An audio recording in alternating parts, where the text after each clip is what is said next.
ஆளுநர் அரசு பணியின் யூடியூப் சேனலுக்கு உங்களை அன்புடன் வரவேற்பது உங்கள் பிஎம்எஸ் ராவ்.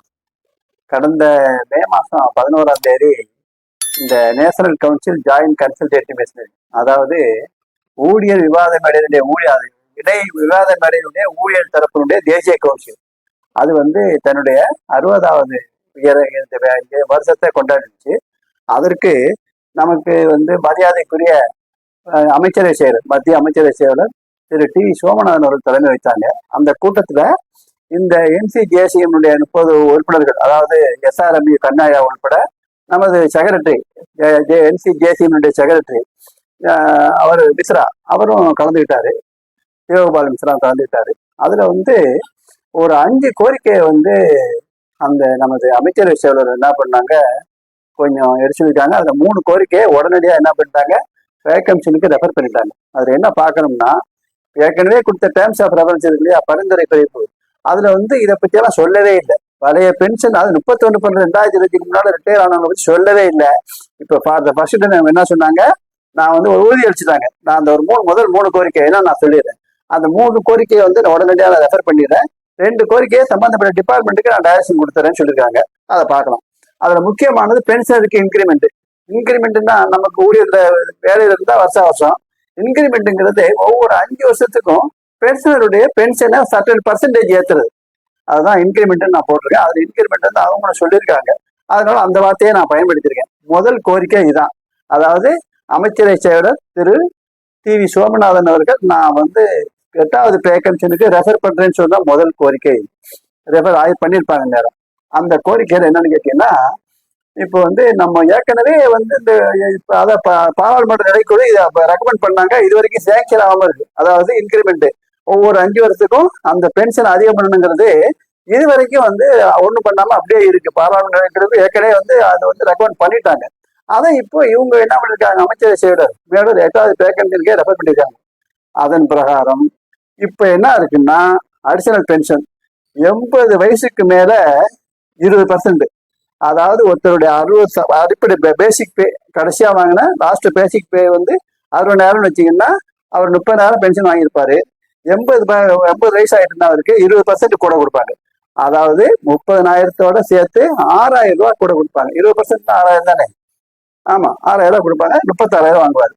அவருக்கு 85 வயசு ஆயிடுச்சுனாக்க 90 வயசு ஆயிடுச்சு கொடுக்குற ஆளாருன்னா 30%. 80 வயசுல ஆயிடுச்சாருன்னா 80லேருந்து 85 20%. 85க்கு மேல 90 வரைக்கும் என்ன பண்ணுவாங்க, 30%. அதாவது 30,000த்துல 9,000 ஆக 39,000 கிடைக்கும். அதே போல 90லேருந்து 95 40%, அதாவது 12,000 சேர்த்து 42,000 கிடைக்கும். 95 100 50%, அதாவது 30 47,000 கிடைக்கும். 100க்கு மேல ஆச்சுன்னா 100%, அதாவது 60,000 பென்ஷன் கிடைக்கும். இதுதான் இப்போதைக்கு இருக்கு. ஏற்கனவே என்ன கோரிக்கை வச்சாங்கன்னா, 65 வயசுக்கு மேல 5% கொடுங்கன்னாங்க. அதாவது 30,000 60,000 LPD லாஸ்ட் பேட்றால 60,000 வாங்கினவருக்கு 5% 65 வயசுல கொடுங்கன்னாங்க. அப்போ எவ்வளவு இருக்கு 5%? 1,500 ரூபா. அப்புறம் 70 வயசு ஆயிடுச்சுனாக்க 75 வயசு வரைக்கும் 10% கொடுங்கன்னாங்க. 30,000 எவ்வளவு? 3,000 ரூபா இருக்கும் கூட. அப்புறம் 75 வயசு ஆயிட்டா 15% கொடுங்கன்னாங்க. எவ்வளவு இருக்கும்? 4,500 ரூபா கூட வரும். இதுதான் அவங்க கேட்டது. இதுக்கப்புறம் ஏற்கனவே உள்ளதுதான். 80 மேல 20%, 85 வயசுக்கு மேல 30%, 90க்கு மேல 40%, 95க்கு மேல 50%, 100க்கு மேல 100 வயசானாதான் 100%.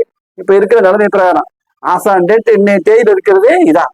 இதைத்தான் என்ன பண்ணோம், இதுல இந்த 3 மட்டும் கேட்டாங்க. 65 70 75 நீங்க ஆரம்பிச்சுங்க, இது ஏன் இவ்வளவு தூரம் போறீங்கன்னு சொல்லி கேட்டாங்க. இப்ப லேட்டஸ்ட் கோரிக்கை என்னன்னு கேட்டீங்கன்னா, இப்ப கொடுத்துருக்கிறது நல்லா பாருங்க. 65 வயசுக்கு மேல ஆயிடுச்சுனாலே 70 வயசு வரைக்கும் 70%, கடைசி சம்பளத்துல 70%. இதுல எவ்வளவு கேட்டாங்க, பென்ஷன்ல 5%, 30,000ங்கிறது எவ்வளவு ஆகும்? 31,500 ஆகும். இவங்க என்ன சொல்றாங்க, 70% லாஸ்ட் பே நம்ம என்ன சொன்னோம், 60,000. அப்படி பார்த்தா 42,000. எப்போ 65 வயசு ஆயிடுச்சுன்னா 42,000 கேட்கறாங்க. அப்புறம் 70 வயசு ஆயிடுச்சுன்னா என்ன கேட்கறாங்க, 75%. அப்போ 45,000 கேட்கறாங்க. இதுல என்ன கேட்டாங்க, 30,000 பிளஸ் 3,000 33,000 கேட்டாங்க. இதுல 40,000 கேட்கறாங்க. அதே போல 75 வயசு ஆயிட்டா 80%, 48,000 கேட்கறாங்க. 30,000 வாங்கினத 48,000 கேட்கறாங்க. இவங்க என்ன கேட்டாங்க, 15%. நான் 34,500 கேட்டாங்க. 15% சேர்த்து 34,500 கேட்டாங்க. இவங்க கேட்கறது 48,000 கேட்கறாங்க. 80 வயசு ஆயிட்டா 85%, 51,000 கேட்கறாங்க. இவங்க என்ன கொடுப்பாங்க? 20%னா 30, ஒரு 36,000 கொடுப்பாங்க. அவங்க என்ன கேட்கறாங்க? 85%னா 51,000. அதே போல 85 வயசு ஆயிட்டுன்னா அவங்களுக்கு 90%, 54,000 கொடுக்குறாங்க. இவங்க என்ன சொல்றாங்க? 85 வயசுக்கு இவங்க சொல்றது 85 வயசுக்கு என்ன கேட்கறாங்க? 30% கொடுக்குறாங்களா? 30% எவ்வளவு? 9,000, 39,000. அதே போல 90 வயசு ஆச்சுன்னா இவங்க 100%, 60,000 எழுப்பிட்டுன்னா 60,000 கொடுக்க சொல்றாங்க. லாஸ்ட் பேட்ரான் நான் 60,000 வச்சிருக்கேன். ஆனா நிறைய பேர் 60,000 மேலதான் நிறைய பேர் ரிட்டையர் ஆவாங்க. இருந்தாலும் 60,000 கீழே ரிட்டையர் ஆகும் இருக்கிறாங்கிறதுக்காக இந்த மாதிரி போட்டிருக்கோம். புரியுதா? இப்போ இந்த 60 வயசு ஏற்கனவே 65, 70, 75 இல்ல. இப்போ நம்ம கேட்டோம், ஏற்கனவே கேட்டது இப்படி இருக்கு, இப்ப கேட்கறது இப்படி இருக்கு. அதான் உதாரணத்துக்கு என்னன்னு கேட்டீங்கன்னா 75 வயசு ஆயிடுச்சுன்னா நம்ம 15% கேட்டோம். 15% எவ்வளவு? 4,500. 30,000 பென்ஷன் வாங்குவாரு, 34,500 வாங்குவாரு.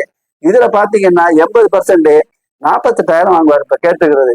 இது நம்ம சொல்றது மாதிரி மதிப்புக்குரிய அமைச்சரவை செயலர் டி.வி. சோமநாதன் அவர்கள் என்ன பண்றாங்க? பே கமிஷன் ரெஃபர் பண்ணிருக்காங்க. கொடுக்க போறது இதுவா என்னங்கிறது தெரியாது. அடுத்தாப்புல இன்னொரு செய்தி. இப்போ நேஷனல் கவுன்சில், அதாவது ஆல் இண்டியா என்பிஎஸ் ஃபெடரேஷன் இருக்கு பார்த்தீங்களா, அந்த எம்ப்ளாயிஸ் அசோசியேஷன் என்ன சொல்லியிருக்காங்கன்னா ஏப்ரல் 2027 அமலுக்கு வந்துடும் சொல்லியிருக்காங்க. இன்னும் சிலர் இப்ப லேட்டஸ்ட் நியூஸ் இன்னொரு 4 மாசத்துலேயே ஒரு விளைவு தெரியும் சொல்லியிருக்காங்க. எப்படி இருந்தாலும் ஏப்ரல் 27 இது அமலுக்கு வரதா இருந்தாலும் 2022 யாரெல்லாம் ரிட்டையர் ஆனவங்களோ அவங்களுக்கு இது பலன் தரப்படும். அதாவது அந்த 5% அல்லது 70%. அதே போல 2017 யார் ரிட்டையர் ஆனாங்களோ அவங்களுக்கு இது பயன் தரப்படும். இது ரெண்டுல எதுவும் தெரியாது. அதே போல 2012 யார் ரிட்டையர் ஆனாங்களோ அவங்களுக்கு. ஆனால் என்னன்னு கேட்டீங்கன்னா தமிழ்நாடு அரசியலுக்கு இப்போதான் 2020 அப்புறம் தான் 60 வயசா இருக்கு. அதனால 2 வருஷம் முன்ன பின்ன இருக்கலாம். இதுதான் நிலவரம். இது இன்கிரிமெண்ட்ங்கிறது எதான் சொல்லிருக்கோம். இந்த பென்ஷனோட அதுக்கு உண்டான அன்னைக்கு தேதி என்ன டிஏவோ அந்த டிஏ உண்டு. அதை நீங்க மறந்துடக்கூடாது. இது முதல் பாயிண்ட். இதைத்தான் உடனே என்ன பண்ணுங்க ரெஃபர் பண்ணிட்டாங்க. அடுத்ததான் நிலையான மருத்துவப்படி 3000 கேட்டிருக்காங்க. இப்போ 1000 இருக்கு, இப்ப என்ன கேட்டிருக்காங்க? 3000 கேட்டிருக்காங்க. அதே போல சென்ட்ரல் கவர்மெண்ட் ஹெல்த் ஸ்கீமுக்கு உண்டான மருத்துவமனைகளை ஒவ்வொரு மாவட்டத்தோறும் துவங்கணும்னு கேட்டிருக்காங்க. அதுல முக்கியமாக 3000ங்கிறது மருத்துவப்படி கேட்டிருக்காங்க. அடுத்த கோரிக்கை இது ரொம்ப முக்கியமானது. கடைசி சம்பளத்துல 50% நம்ம கொடுத்துட்டு இருக்காங்க இப்போதைக்கு ஃபேமிலி பென்ஷன்ல. அப்புறம் 30% குறைக்கிறோம். இப்ப என்ன பண்ணிட்டாங்கன்னா 30% ஒரு கொண்டு வர்றாங்க. அதை என்ன பண்ணிருக்காங்க? அந்த மாதிரி செய்யாதீங்க. நீங்க 50% இருக்கிற குடும்பம் 50% வச்சிருங்க. அதை 30% குறைக்காத கோரிக்கை முக்கியமான கொடுத்துருக்காங்க. இந்த கோரிக்கை அந்த இன்கிரிமெண்ட் கோரிக்கை 3 என்ன பண்ணிருக்காங்க? 8வது பே கமிஷனுக்கு நமது மதிப்பிற்குரிய அமைச்சரவை செயலர் அவர்கள் என்ன பண்ணிருக்காங்க? அவங்களுக்கு அனுப்பிச்சுட்டாங்க. அவங்களுக்கு அட்வைஸ் பண்ணிட்டாங்க. அஷூரன்ஸ் கொடுத்துருக்காங்க. இது வந்துடும், நம்ம சொல்லியிருக்கேன் அப்படின்னு சொல்லிட்டு. அப்புறம் இறந்து போன ஊழியருடைய ஒரு கவர்மெண்ட் சர்வெண்ட் இருக்காரு, அவருடைய பையனோ பொண்ணோ உடல் செயல்பாடு இழந்து போச்சு, அல்லன்னா மூளை திறன் அட்டு போயிடுச்சுன்னா அவங்களுக்கு பென்ஷன் லைஃப் லாங்கா கொடுக்கலாம். அதுல என்ன ஒரு கண்டிஷன் இருக்குதுன்னா, ஒரு தடவை என்ன பண்ணணும், அப்பப்போ என்ன பண்ணணும், ஒரு இன்கம் சர்டிபிகேட். இவர் சம்பாதிச்சு குறைந்தபட்ச பென்ஷனை விட சம்பாதிக்கலன்னு இன்னைக்கு 9,000 குறைஞ்சபட்ச பென்ஷன்னா அதுக்கு ஒரு 60%, 5,400 அவருக்கு இது வருதா, டிஏ வருதா? ஆக 5,400 பிளஸ் 9,000 எவ்வளவு? 14,400 குறைச்சலாதான் அவருடைய வருமானம் இருக்கு. அதுக்கு மேல போகலன்னு சொல்லிட்டு சர்டிபிகேட் கேட்டாதான் கொடுத்தாதான் இந்த பென்ஷனை கண்டினியூ பண்ணுவாங்க. இந்த சர்டிபிகேட் வாங்குறது ரொம்ப பெரும்பாடா இருக்கு. ஆகையினால இதை அதை நிறுத்தணும்னு சொல்லி கேட்டிருக்காங்க. என்ன பண்ணிருக்காங்க? அமைச்சரவை செயலர்கள் என்ன பண்ணிட்டாங்க? இதை டைரக்டர் டிபார்ட்மெண்ட் ஆஃப் பென்ஷனுக்கு டைரக்ஷன் கொடுத்துருக்காங்க. இதை பரிசீலனை பண்ணுங்கன்னு சொல்லிட்டு டைரக்ஷன் கொடுத்துருக்காங்க. இது 4வது கோரிக்கை. 5வது கோரிக்கை இதுவும் ஒரு முக்கியமான ஐட்டமா தான் இருக்கு. இறந்து போன ஊழியனுடைய விதவை மருமைகள் இருக்காங்க பாருங்க, அவங்களுக்கும் ஃபேமிலி பென்ஷன் கொடுக்கணும். அதனால குடும்ப உறுப்பினர்கள்ங்கிறதுல அவங்களையும் சேர்க்கணும்னு சொல்லியிருக்காங்க. இப்போதைக்கு என்ன இருக்குன்னா, ஒரு கவர்மெண்ட் சர்வெண்ட் இறந்து போயிட்டாருன்னா அவருக்கு விதவை மகளோ அல்லது மனமாகாத மகளோ அல்லது என்ன சொல்றது விதவை மகள், விவாகரத்தான மகள், இந்த 3 வகை இருந்தாலுமே ஃபேமிலி பென்ஷன் கொடுக்கலாம். அப் டு லைஃப்னு சொல்லி இருக்கு. அதுல என்ன சொல்றாங்க? மகள் இல்லாத மருமகளா இருந்தாலும் அவங்களையும் குடும்ப உறுப்பினராக சேர்த்துக்கிட்டு அவங்களுக்கு ஃபேமிலி பென்ஷன் கொடுக்கணும். அதனால குடும்ப உறுப்பினர்கள் லிஸ்ட்ல இவங்களை சேருங்கன்னு இருக்காங்க. அதுவும் நான் பர்சனல் அண்ட் ட்ரைனிங் டிபார்ட்மெண்ட்டுக்கு நான் அனுப்புறேன்னு சொல்லியிருக்காங்க. இந்த 5 கோரிக்கையும் அந்த கூட்டத்துல அஷூரன்ஸ் கொடுக்கப்பட்டது. 6வது கோரிக்கை இது என்னன்னு கேட்டீங்கன்னா, நவம்பர் 2005 தான் என்ன பண்ணாங்க, அந்த 8வது பே கமிஷனுக்கு டேர்ம்ஸ் ஆஃப் ரெஃபரன்ஸ் எதெல்லாம் பரிந்துரைக்கணும், எந்த அளவு பரிந்துரைக்கணும்னு சொல்லிட்டு ஒரு குறிப்பு கொடுத்துருக்காங்க. அதுல 31/12/2005 முன்னாள் ரிட்டையர் ஆனவங்களுக்கும் பரிசீலனை பண்ணிக்கன்னு சொல்லல. ஆனால் 7வது பே கமிஷன் என்ன பண்ணாங்க, 31/12/2015 முன்னால உள்ளவங்களுக்கு ரெஃபர் பண்ணி அவங்களுக்கு பரிசீலனை பண்ணி சொன்னாங்க.